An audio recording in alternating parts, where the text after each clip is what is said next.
নমস্কার প্রিয় দর্শক বন্ধুরা, ডেমোক্রেসি খবরের আড্ডা চ্যানেলে আপনাদের সবাইকে ধন্যবাদ। সুজিতের শ্রীভূমিতে আজ যে তল্লাশি চলেছে সেই তল্লাশিতে এরিয়া ডমিনেশন করতে দেখা গেল সিআরপিএফ বাহিনীর এবং ইডির অভিযানেও তৎপর ছিল পুরো বাহিনী। লেক টাউনে সুজিত বসুর বাড়িতে সকাল সকাল পৌঁছন ইডি আধিকারিকেরা। অয়ন শীলের গ্রেপ্তারির পর থেকেই তদন্তকারীদের নজরে ছিল পুরো নিয়োগ দুর্নীতি। জানা যাচ্ছে সেই মামলাতেই সুজিত বসুর বাড়িতে যান তদন্তকারী অফিসারেরা। 7টা থেকে বেলা 12টা নাগাদ ইডি আধিকারিকরা তার বাড়িতে আছেন। এদিকে এরিয়া ডমিনেশন করতে দেখা গিয়েছে কেন্দ্রীয় বাহিনীর জওয়ানদেরও। সপ্তাহের শুরুতেই তপ্ত হয়েছিল সন্দেশখালী। স্থানীয় তৃণমূল নেতা শেখ শাহজাহানের বাড়িতে রেশন দুর্নীতি মামলায় তল্লাশি চালাতে গিয়ে হামলার মুখে পড়তে হয়েছিল ইডিকে। শুধু তাই নয়, 3 আধিকারিক আহতও হয়েছিল। হাতে অস্ত্র থাকলেও এলাকা ছেড়েছিলেন সিআরপিএফ জওয়ানেরা। এই ঘটনার পর মাঝে কেটে গিয়েছে বেশ কয়েকদিন। তারপরে এফআইআর আর পাল্টা এফআইআরের রাজনীতি আমরা দেখেছি, কিন্তু বঙ্গ রাজনীতিতে এই নিয়ে আলোচনা চলছে। সেই তারই মাঝে শুক্রবার 7 সকালে রাজ্যের দমকল মন্ত্রী এবং অন্যতম হেভিওয়েট রাজনৈতিক ব্যক্তিত্ব সুজিত বসুর বাড়িতে হাজির হয় ইডি। প্রাথমিকভাবে জানা যাচ্ছে পুরো নিয়োগ দুর্নীতি মামলাতেই এই তল্লাশি। উল্লেখযোগ্যভাবে এদিন লেক টাউনে সিআরপিএফের সাজসজ্জা একেবারে অন্যরকম ছিল। জওয়ানদের মাথায় ছিল হেলমেট, হাতে ঢাল, এছাড়াও টিয়ার গ্যাসের সঙ্গে রেখেছিলেন সিআরপিএফ জওয়ানেরা।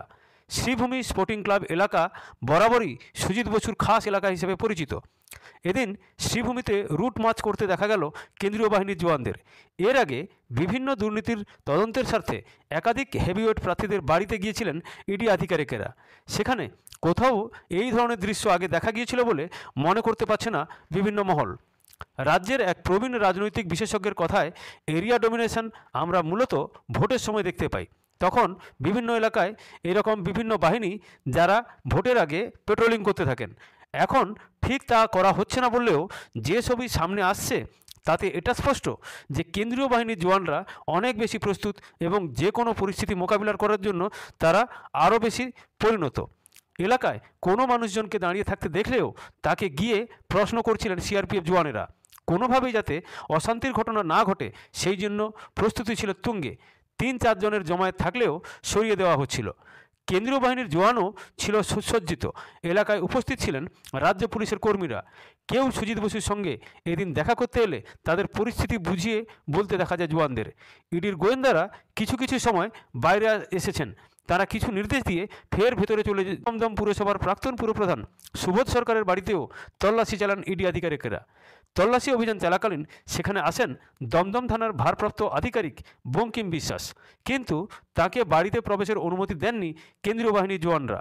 বঙ্কিম বিশ্বাস জানান, যেহেতু এই বাড়িটি তার থানার এলাকায়, তাই তিনি বিষয়টি জানতে পেরে শুধু খোঁজ নিতে এসেছিলেন মাত্র। কিন্তু সিআরপিএফের বাহিনীর জওয়ানেরা তাকে কোনো রকমভাবেই সেই ঘটনার মধ্যে ঢুকতে দেননি বা বাড়িতেও ঢুকতে দেননি। শেষ পর্যন্ত আইসিকে ব্যর্থ হয়ে ফিরে যেতে হয়েছে। খবরের সঙ্গে থাকবেন, ভালো থাকবেন, আর ভালো লাগলে চ্যানেলটিকে অতি অবশ্যই লাইক এবং সাবস্ক্রাইব করবেন। ধন্যবাদ, নমস্কার।